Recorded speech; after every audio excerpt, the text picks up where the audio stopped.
Hari ini kembali kita dipertemukan olehnya di 90 FM Radio Ambedita Suara Syiar Islam Anda dalam program Bincang Ramadan. Edisi hari ini di lembar yang ke-10 Ramadan 1447 Hijriah. Salam serta salam semoga senantiasa tercurah atas baginda Nabi Muhammad SAW kepada keluarga, para sahabat dan juga para pengikutnya. Berkasih kembali salam dan temannya tidak kurang lebih selama 60 menit ke depan, dan tentu saja salam tidak sendiri karena telah hadir di studio narasumber kita yang alhamdulillah senantiasa hadir menemani malam-malam Ramadan kita dengan memberikan pencerahan kepada kita semua. Baik hadirin, beliau adalah yang mulia Kiai Haji Muhammad Zainul Arifin Zain atau yang lebih kita kenal dengan Gus Zainul. Assalamualaikum Gus. Waalaikumsalam warahmatullahi wabarakatuh. Alhamdulillah jumpa kembali dan alhamdulillah malam hari ini agak terang. Walaupun tadi masih diguyur hujan, alhamdulillah tidak melunturkan semangat untuk memberikan pencerahan kepada pendengar setia di mana pun berada. Baik pendengar setia, untuk membersihkan waktu mari kita simak pemaparan dari narasumber kita. Monggo terus. Assalamualaikum warahmatullahi wabarakatuh. Waalaikumsalam warahmatullahi wabarakatuh. Bismillahirrahmanirrahim. Alhamdulillahirabbil alamin. Salatu wassalamu ala asyrafil anbiya'i wal mursalin sayyidina wa maulana Muhammadin sallallahu alaihi wasallam wa ala alihi wa sahbihi ajma'in. La haula wa la quwwata illa billahil aliyyil azim. Amma ba'd, para pendengar pemirsa berarti TV Ambedita dimanapun Anda berada yang selalu dimuliakan oleh Allah. Alhamdulillah, malam ini malam yang ke-10 Allah masih memberikan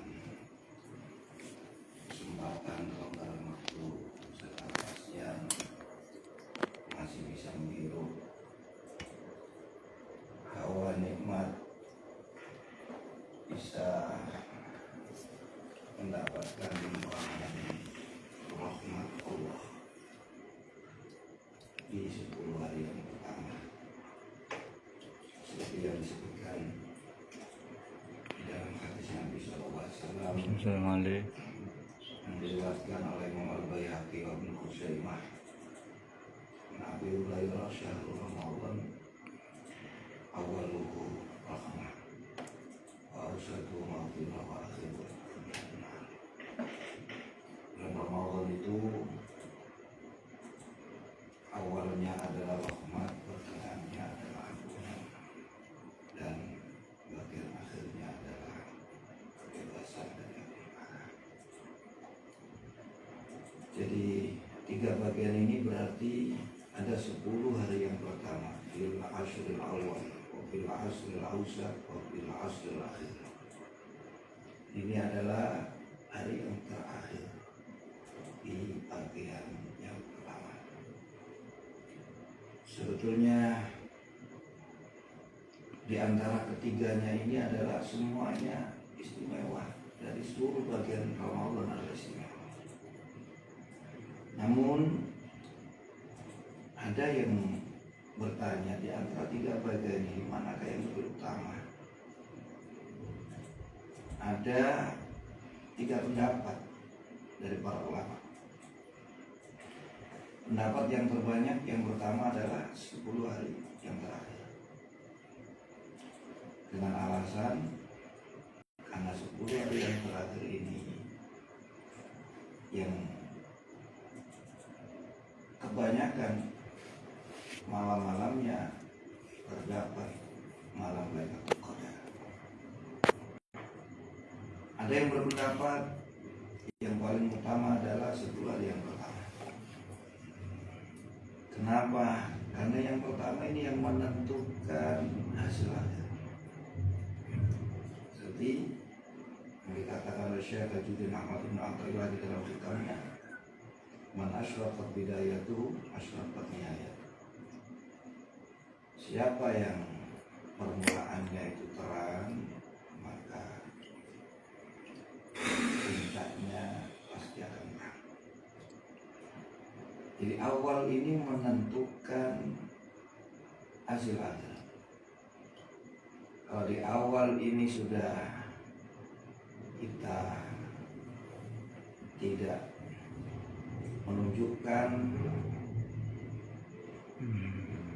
tanda-tanda yang baik, tanda-tanda yang positif, maka jangan diharapkan di akhir perjalanan Ramadan akan mendapatkan hasil. Ini yang mendasari alasan yang paling utama adalah 10 hari yang pertama. Adapun pendapat yang paling sedikit adalah di 10 hari pertengahan, dengan alasan karena di dalam 10 hari pertengahan itu ada malam nuzulul Quran. Kembali kepada permasalahan keutamaan di antara 3 bagian bulan Ramadan. Kita ambil yang pertama, kalau menurut saya ini adalah yang bagian awal. Karena kalau awal ini terang, di 10 hari yang terakhir, di pertengahan, pasti semuanya akan dapat. Tapi kalau kita ambil 10 hari yang terakhir yang utama, sedangkan di awal kita tidak bersungguh-sungguh, di pertengahan tidak bersungguh-sungguh, pasti di akhir kita tidak akan dapat sungguh-sungguh. Kalau itu karena ada alasan Lailatul Qadar, tentu saja kita nggak akan dapat. Bagaimana kita mendapat Lailatul Qadar? Di awal saja kita sudah gelembosi. Pasti di akhirnya jarang ke masjid, yang ada di mall, yang ada di jalan, yang ada di pasar, di bazar, dan seterusnya. Ini masih tinggal 1 hari. Buktikan kalau kita ini betul-betul ingin mendapatkan hasil akhir yang baik, tinggal 1 hari. Jadi istimewaan puncaknya ini di dalam satu hadis tentang keutamaan fadilah sholat tarawih di malam yang ke-10 disebutkan oleh baginda Nabi sallallahu alaihi wasallam, wa fil lailatil ashirah yarzuquhullahu khairal dunya wal akhirah. Siapa yang sholat tarawih di malam yang ke-10, Allah akan berikan dia rizki, kebaikan dunia dan akhirat. Ini tentu saja diinginkan semua manusia. Ingin baik dunianya, ingin baik akhiratnya. Kalau di awal, di akhir bisa diampuni, mungkin mendapatkan pahala-pahala, tapi belum tentu akhirnya. Akhirnya kita enggak, belum tentu. Karena itu di 10 hari yang di hari yang ke-10 di bagian yang pertama ini Allah berikan satu rahmatnya yang besar, yakni diberikan kebaikan dunia akhirat. Kebagian kebaikan dunia itu seperti apa? Apakah kaya? Apakah punya istri banyak? Apakah istri satu tapi semua terpenuhi kriteria istri ideal, seterusnya. Di sini baginda Nabi SAW dalam satu sabdanya yang diriwayatkan oleh Imam Tabrani, Nabi mengatakan arba'un man u'tiyahunna faqad u'tiya khairat dunya wal akhirah. Ada 4 perkara Yang 4 perkara ini apabila diberikan kepada seseorang, maka sungguh dia telah diberikan kebaikan dunia akhirat. Ini disebut khairat dunia wal akhirat. Seperti dalam hadis Tarawih tadi, yarzuqullahu khairat dunia wal akhirat. Apa 4 perkara itu? Yang pertama, qalban syakira, yakni diberikan qalbun syakirun arba'un man utiyahu nafaqat utiya khairat dunya wal akhirah. Qalbun syakirun, siapa orang yang diberikan kebaikan dunia akhirat? Yaitu orang yang diberikan satu hatinya selalu bersyukur kepada Allah dalam keadaan apapun, sehat, sakit, kaya, miskin. Kenapa? Kok miskin bersyukur, sakit kok bersyukur? Kita bersyukur karena kita terhindar dari perkara yang lebih besar. Seandainya sampai kena musibah, anak yang gelondong tiba, kita harus bersyukur. Kenapa? Karena masih hidup. Karena yang terkena mungkin bagian anggota tubuh yang misalnya tangan, coba kalau kepala, coba kalau kedua kaki hilang, coba kalau ini, kita harus tak bersyukur.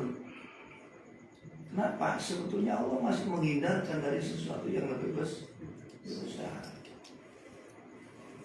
Jangan kita sempit dalam bersyukur itu.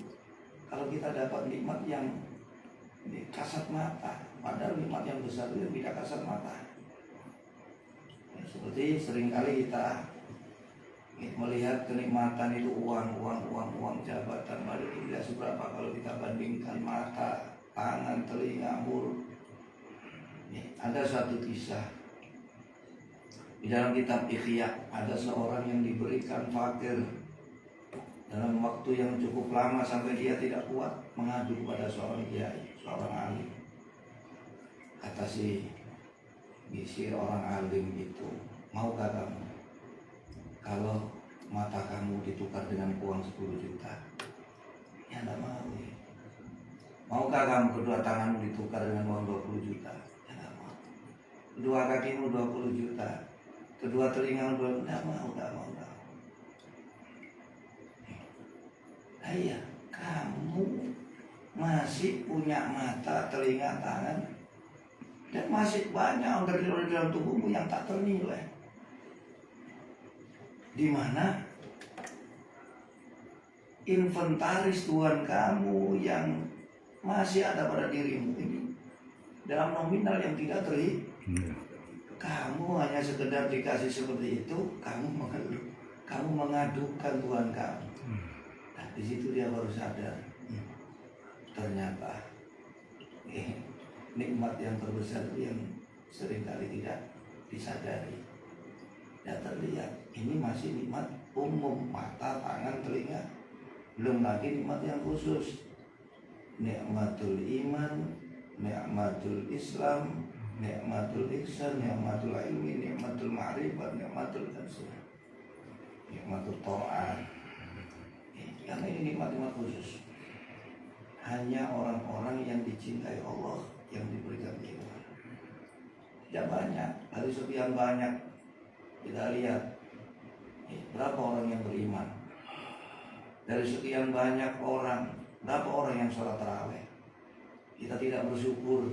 Kita yang terlihat kan seharian tadi nggak dapat hasil, nggak keliling. Nah, ini padahal itu kecil. Jadi makanya ini kebaikan dunia akhirat ada diberikan hati yang selalu bersyukur dalam segala keadaan. Yang kedua, walisanun dzakir. Kita diberikan lesan ini. Dari lesan kita bisa selamat, dari lesan pula kita bisa celaka. Orang yang selamat, lesannya selalu berzikir kepada Allah.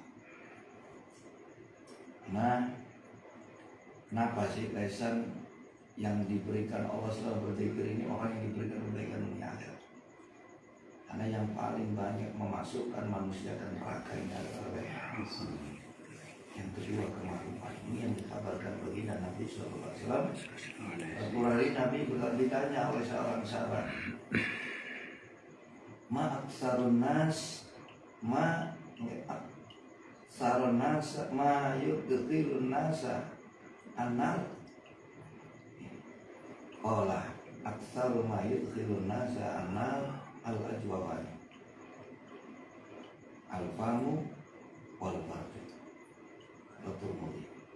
Sahabat bertanya, ma yudkhilu yudkhilu aktsarun nas annar, ya Rasul, apa perkara yang paling banyak?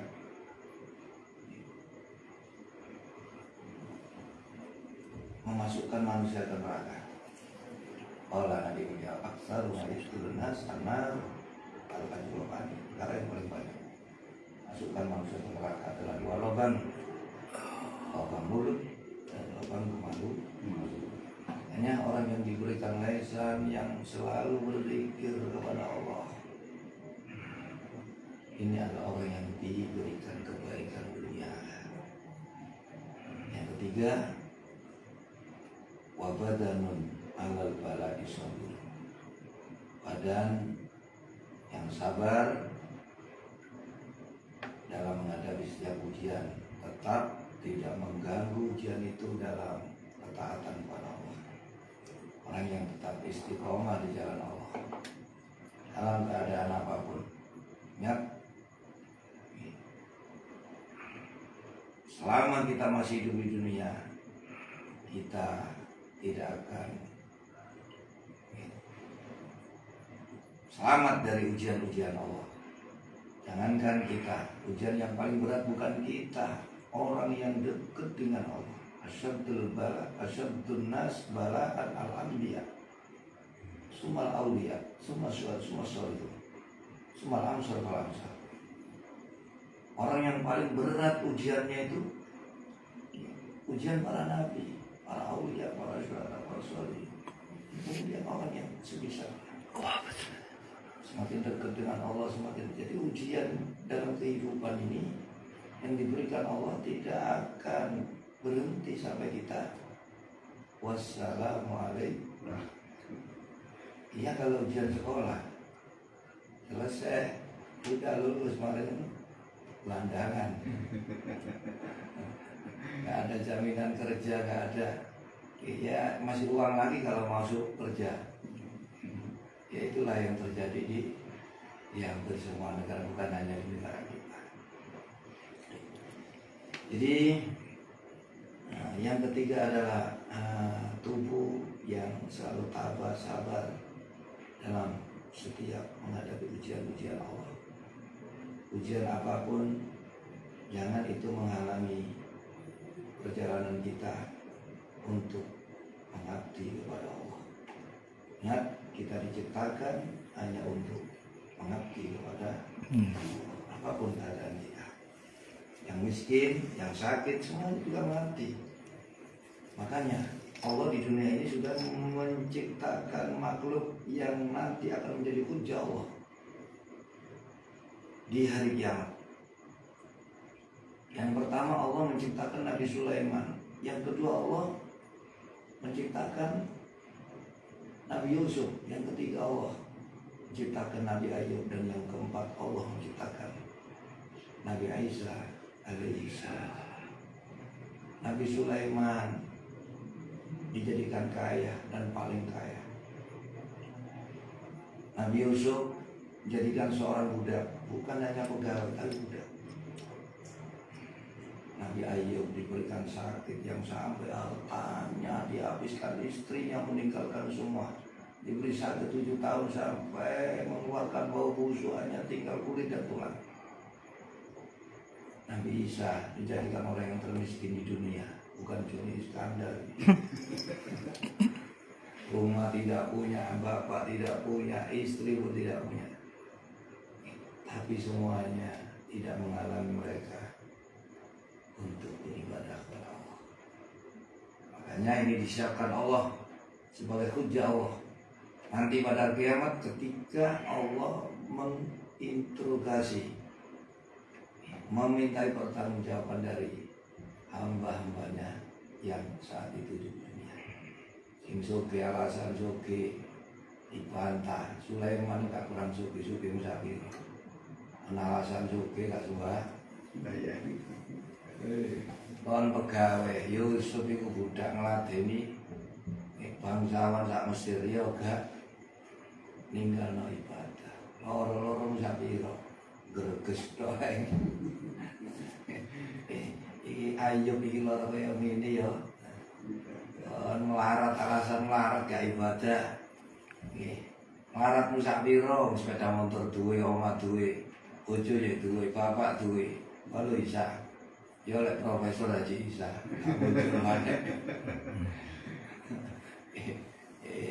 Jadi ini kerja Allah nanti. Karena itu kondisi apapun, sakit, sehat, pegawai, itu kaya jangan dijadikan alasan. Ya, ini kebaikan dunia akhirat adalah diberikan hati yang selalu bersyukur, lisan yang selalu berzikir, tubuh yang selalu sabar dalam menghadapi ujian, tetap istiqomah di jalan Allah. Yang keempat ini yang tidak bisa tidak juga kebahagiaan, kebaikan dunia akhirat adalah wazaujatu la tabghi wazaujatu la tabghi khaufan fi nafsiha wala mali. Seorang istri yang tidak pernah mengkhianati suaminya, baik di dalam diri istrinya atau harta suami. Ini istri yang sholihah. Jadi kebaikan itu punya pasangan hidup, tidak bisa tidak. Karena Allah menciptakan makhluknya berpasangan. Nah, jadi kalau seandainya belum dapat ya segera cari. Kalau ingin dapat kebaikan dunia, tanpa istri nggak akan dapat, meski uang banyak. Akhirnya ada satu hadis di dalam kitab nikah, qurratul uyun, miskinun rajulun laisa lahu imra'atun. Qila ya Rasulullah wa in kana ghaniyan bil mal. Qala wa in kana ghaniyan bil mal. Marah miskin, nono wong lanang gak duwe, Bu. Ditanya, walaupun dia kaya raya, wa in kana ghaniyan bil mal. Qala wa in kana, walaupun dia kaya raya, nek gak duwe bojo tetep miskin.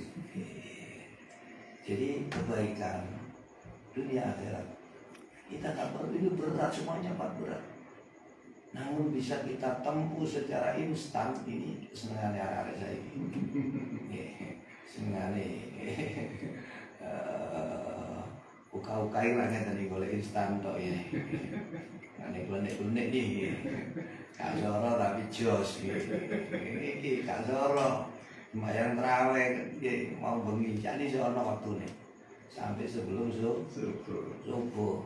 20 rakaat dikai kali Allah keapian. Amin. Keapian akeh. Hati sing sabar, awak sing sabar, hati sing syukur, lisan sing zikir, bojo sing sholih. Lain halnya dengan Imam Syafi'i. Dikatakan oleh Imam Nawawi di dalam kitabnya Bustanul Arifin. Imam Syafi'i menyatakan tentang kebaikan dunia akhirat itu seperti apa? Khairud dunya wal akhirah fi khamsati asya. Kebaikan dunia akhirat itu ada di dalam 5 perkara. Ghina nafsi, diberikan hati yang kaya, hati yang hanya butuh kepada Allah, rasa kaya dari selain Allah. Ini adalah kebaikan. Uang pun naik melarat tapi menungso, bisa esok tadi api. Naik cek butuh menungso jalan, tidak bisa jadi baik.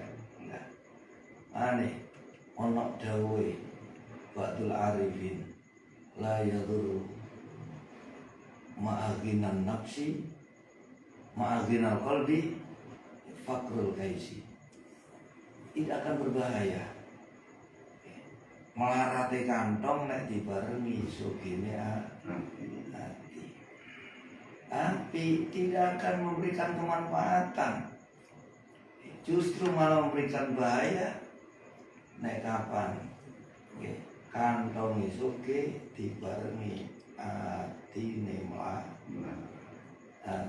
la yadurru ma'aginal qalbi fakrul kais. Kantongnya garing, jadi sakit bahasa kanker. Tapi ini atine suka gak bakal nyolong. Sebab butuh kali Allah, butuh Allah sukamu. Gak bakal berbuat jahat, gak bakal leher-leher nih atine suka. Jadi suka ini suka hati aman masih kantongnya. Kempes. Nah, gak akan memberikan manfaat, akan berbahaya. Naik kapan kantongnya suge tapi hati ini malah sing korupsi ini kok maret-maret kamu sudah suge duwe mboten tripangan itu turunan lo gantek sik ngentekno nek tambang nikel ya minyak emas gitu itu kurang-kurang tuh karena hati yang miskin jadi akan berbahaya. Makanya itu hati ini kudu dibenakno dhisik. Ini hati gue bener. Masalah kesak ini kalau duit gak bahaya. Jadi ini yang pertama yang dikatakan kebaikan dunia akhirat itu hanya ada di dalam 5 perkara kata Imam Syafi'i. Diberikan kaya hati. Yang kedua, wakaful adza minan nas. Mampu menahan diri dari menyakiti, mengganggu, merugikan orang lain. Ini kunci hidup. Ingin hidup enak, jangan menyakiti, merugikan orang lain. Itu sampai pengeran itu gampang. Sing angel itu susah. Jadi wong niku iso nahan awake mboten ngrugekno wong. Mboten ganggu wong, mboten ngelarak nong niki wong dikei kabian angel. Yang ketiga wakasul halal, dikei usaha sing halal, rezeki sing halal. Ingon ibadah bendino tapi senengane ngentekno ganjarane wong kanggo boten saged dadi api. Poso masih awak ngari kulit belum sujud nek badhe mau tepos. Tapi tonggo kalau sing seneng jadi ini yang harus dijaga. Jangan merugikan. Nek kalau sampeyan iki dirugekno temane. Merugekno. Yang ketiga halal rezeki yang halal. Karena tidak akan menjadi baik. Di dunianya tidak baik, apalagi akhiratnya nggak akan baik-baik. Kalau kita rezeki kita dari rezeki yang halal. Yang keempat wattaqwa. Kebaikan dunia akhirat ada di dalam apa yang diperintah Allah kerjakan, apa yang dilarang Allah tinggalkan. Nama kita hidup, tapi kita berlawanan dengan Allah, tidak akan baik dunia apalagi akhirat, malah tidak akan baik-baik. Yang kelima, wassiqatu billah ala kulli hal. Percaya sepenuhnya dalam segala hal. Jadi apapun yang diputuskan Allah kepada kita, apa yang diperintah, yang dilarang, kita harus meyakini semuanya itu adalah pilihan yang tepat dan terbaik untuk kita. Kita harus percaya sepenuhnya kepada Allah. Apapun yang dijadikan Allah itu adalah yang paling cocok, yang paling baik, yang paling tepat untuk kita. Sekalipun secara kasat mata itu tidak mengenakan. Kalau kita selalu percaya, selalu berbaik sangka kepada Allah, maka itu menjadi kebaikan. Hanya ada satu hadis qudsi, ana indal dzanni abdi. Aku ini sesuai dengan apa yang disangkakan hamba kepada saya. Jadi ini kebaikan dunia ini sulit. 5 ini kata Imam Syafi'i, kaya hati, diberikan tidak mengganggu merugikan orang lain, rezeki yang halal, bertakwa dan percaya sepenuhnya kepada Allah, lahir batin. Si mono cangkem itu mulai percaya hati merah, putih nih wajib atan di grup, godak dunia, cemele turu, mulai gedap, mulai sekat dan lain sebagainya. Ini buktikan Anda betul-betul orang yang asyikko billah, percaya 100% dengan Allah. Apapun yang dijadikan Allah itu billahi rabbah, Anda sudah mengatakan aku ridho, aku puas, aku senang, Allah itu aja. Tiga, sama digelundung no, sama digawe sepi, seneng no. Karena apapun yang ditetapkan Allah itu semuanya adalah pilihan yang karena dia maha tahu, karena dia maha pengasih, maha penyayang, maha dermawan, maha adil, maha bijaksana. Jadi ini di antara keutamaan 10 hari yang pertama dan yang terakhir, hari yang ke-10. Allah berikan semua, yaitu kebaikan dunia dan kebaikan. Mudah-mudahan ini hari yang terakhir mampu kita maksimalkan dengan baik sehingga kita mendapatkan kebaikan dunia akhir. Amin. Allahumma amin. Baik, Budimensia, menjadi pemaparan dari narasumber kita keutamaan di malam yang ke-10 Ramadan atau 10 di bagian yang pertama, akhir yang di bagian yang pertama dengan begitu biasa Allah memberikan kenikmatan, yakni berupa Allah memberikan rezeki kebaikan di dunia dan juga di akhirat. Mendengarnya, Anda juga bisa bergabung bersama kami nanti di 0895 32 775 77